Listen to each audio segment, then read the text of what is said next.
नमस्कार दोस्तों, स्वागत है आपका सुविचार विद निशा में। आज हम बात करेंगे एक बहुत ही महत्वपूर्ण तिथि की, जिसे देवउठनी एकादशी या प्रबोधिनी एकादशी कहा जाता है। यह दिन देवताओं के उठने का दिन है, जब भगवान विष्णु 4 महीनों के योग निद्रा से जागते हैं। इस पावन एकादशी पर व्रत रखने और कथा सुनने से सभी कष्ट दूर होते हैं और मनोकामनाएं पूर्ण होती हैं। तो चलिए जानते हैं देवउठनी एकादशी की पौराणिक कथा।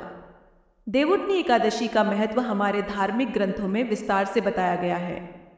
मान्यता है कि आषाढ़ शुक्ल एकादशी के दिन भगवान विष्णु योग निद्रा में चले जाते हैं और 4 महीनों तक इसी स्थिति में रहते हैं।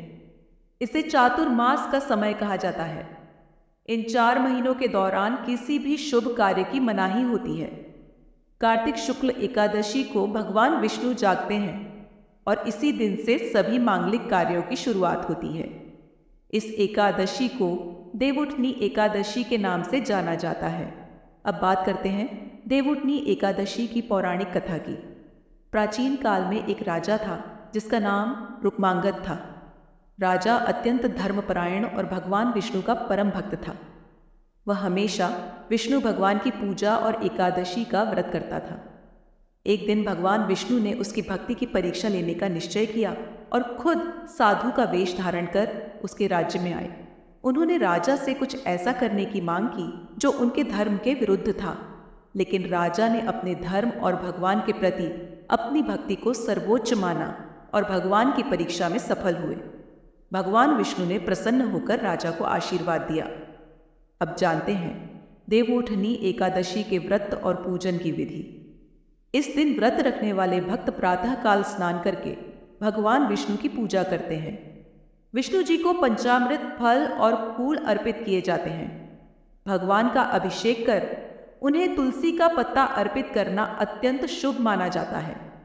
पूरे दिन व्रत रखने के बाद रात्रि में जागरण और भजन कीर्तन का आयोजन करना चाहिए। अगले दिन पारण के साथ व्रत का समापन करें। देवउठनी एकादशी का व्रत रखने से सभी कष्ट दूर होते हैं और भगवान विष्णु का आशीर्वाद प्राप्त होता है। इस व्रत से व्यक्ति को जीवन में सुख, शांति और समृद्धि का आशीर्वाद मिलता है। साथ ही यह व्रत व्यक्ति को मोक्ष की प्राप्ति में भी सहायक माना गया है।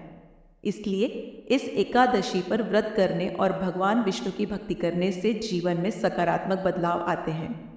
तो दोस्तों, यह थी देवउठनी एकादशी की व्रत कथा और इसकी पूजा विधि।